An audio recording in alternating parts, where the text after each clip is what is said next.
Cette semaine, Destination Francophonie vous emmène à Saint-Étienne, au centre de la France.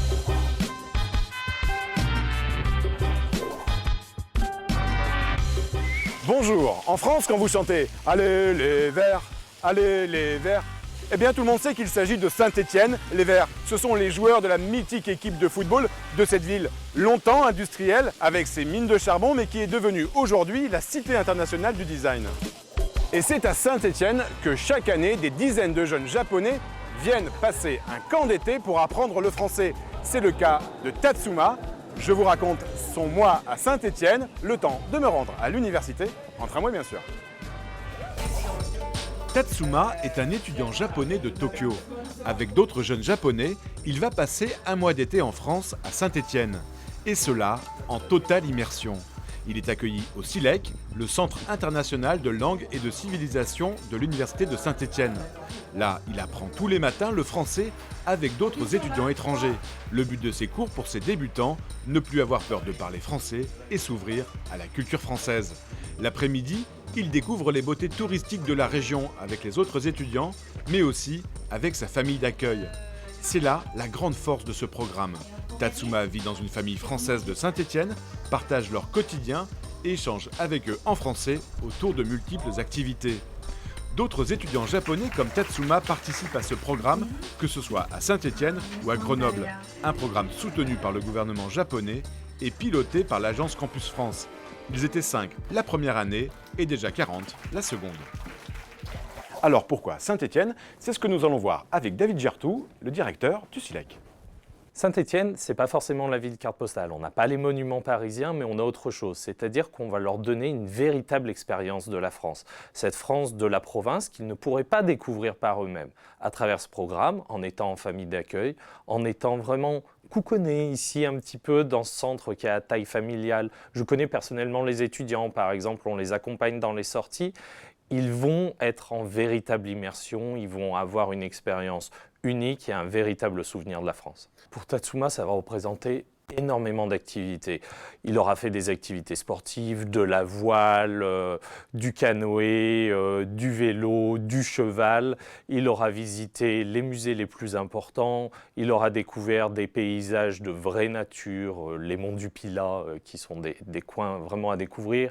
Il aura eu une véritable expérience de la gastronomie. On les emmène visiter des vignes, des restaurants, goûter des choses qu'ils n'auraient pas eu l'occasion de goûter sans nous.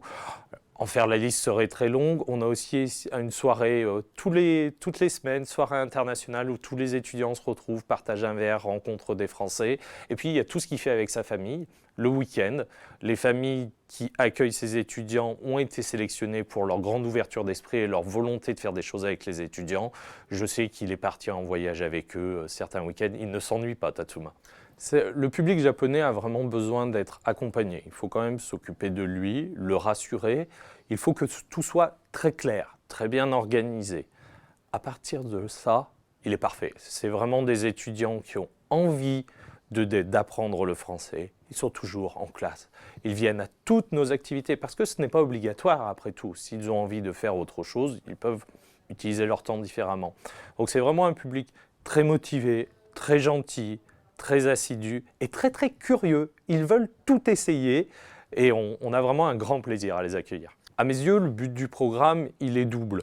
C'est qu'ils puissent parfaire leur connaissance de la langue française et découvrir la culture française, mais aussi qu'ils repartent au Japon en tant qu'ambassadeurs pour la France, qu'ils donnent envie à d'autres étudiants de venir, qu'il y en ait de plus en plus. Et c'était finalement ce que désirait Campus France au départ de ce programme, donner envie à plus de Japonais de se lancer dans un an ou un parcours d'études en France.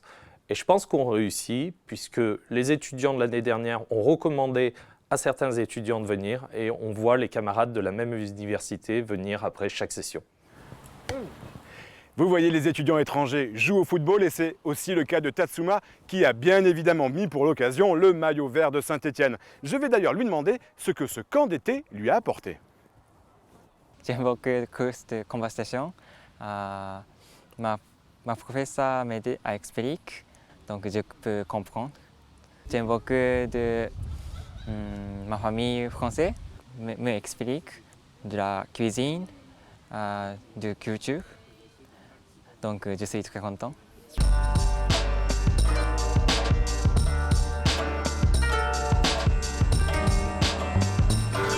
Et bien voilà, ça y est, je suis à Tokyo, au Japon. Cela fait déjà 10 mois que Tatsuma est revenu de Saint-Étienne et je le retrouve sur le campus de son université à Waseda.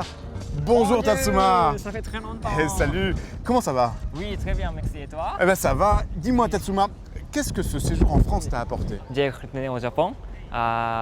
J'ai parlé beaucoup d'expériences pour mes amis, ma famille, ma professeure. Par exemple, la culture française, la nourriture française, le sport français. Il y a beaucoup d'expériences en France. Moi je trouve que tu as fait beaucoup de progrès en français depuis le mois d'août. Est-ce que tu continues à apprendre le français? J'étudie chez moi sur Internet. Je m'intéresse à l'Union européenne et au Japon. En particulier, c'est la relation. En septembre, j'irai à Strasbourg d'étudier le français, en particulier les sciences politiques et économiques. Et pour savoir pourquoi ces camps d'été sont si importants pour la France et le Japon, direction Paris. Et voilà, je suis à Campus France et nous allons rencontrer Mathilde Mallet qui pilote ce programme. Bonjour Mathilde. Bonjour Yvan. Pourquoi vous avez décidé de proposer ce programme de court séjour d'été? Parce que les étudiants japonais ne sont pas faciles à attirer en France. C'est une population étudiante peu mobile. Et là, le pari, c'est leur donner un avant-goût de la France et on espère ainsi qu'ils reviendront sur une période un peu plus longue. Comment vous faites la promotion sur place de ce programme? Alors, on rencontre les universités japonaises, parce que c'est à travers leurs profs, les personnes en charge des relations internationales des universités japonaises que les étudiants se décident. Donc, on fait une grande campagne de promotion. C'est difficile pour les universités de faire sortir leurs étudiants. Or, c'est un objectif gouvernemental.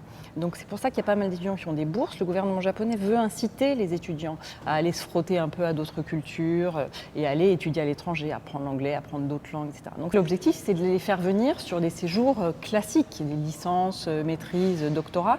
Mais cet avant-goût de la France, ces 4 semaines, va leur permettre de comprendre un petit peu le fonctionnement de l'université en France et puis de leur donner envie aussi d'apprendre un peu de français et ensuite ils reviennent tranquilles et rassurés.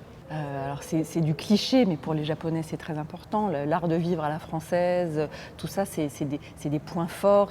On a vraiment une carte à jouer vis-à-vis du Japon. Les Japonais adorent la France. Il y a vraiment un fort tropisme du côté de la France pour les Japonais. Donc c'est ce qu'on essaye de capitaliser là-dessus. L'originalité du programme, c'est de les emmener dans des vraies villes françaises, enfin de les emmener ailleurs qu'à Paris, de rencontrer des familles. Certains sont logés dans des résidences universitaires, mais beaucoup privilégient le logement chez l'habitant. Et là, ils voient vraiment comment ça se passe en France l'été. Ils vivent une petite vie à la française pendant 4 semaines. 40 étudiants cette année. On fait 2 séjours par an, le séjour d'hiver qui correspond aux vacances d'hiver du Japon et le séjour d'été. Ils sont une quarantaine à chaque session à venir. Aujourd'hui, ils viennent à Saint-Étienne et à Grenoble. On espère trouver d'autres partenaires, d'autres centres universitaires qui accueilleront des Japonais. Et à terme, si on peut en avoir 50, si on peut en avoir 100, on sera très heureux. Et ce programme, il s'inscrit dans une stratégie un peu plus globale de Campus France de faire venir plus d'étudiants japonais en France. Oui, c'est ça. Aujourd'hui, il y a moins de 3000 étudiants japonais en France, qui est très peu. Donc, plusieurs actions sont menées parallèlement. Il y a beaucoup d'actions de promotion. On essaye d'informer au maximum sur les possibilités d'études en France. Et ce programme de court séjour, il est un des moyens d'action qu'on a mis en œuvre pour augmenter cette mobilité étudiante vers la France. Alors si vous souhaitez en savoir plus sur ces camps d'été en France, rendez-vous sur notre site internet. Nous, on se retrouve la semaine prochaine pour une nouvelle destination. D'ici là, Hoyala! Bonne semaine à tous sur la planète francophone!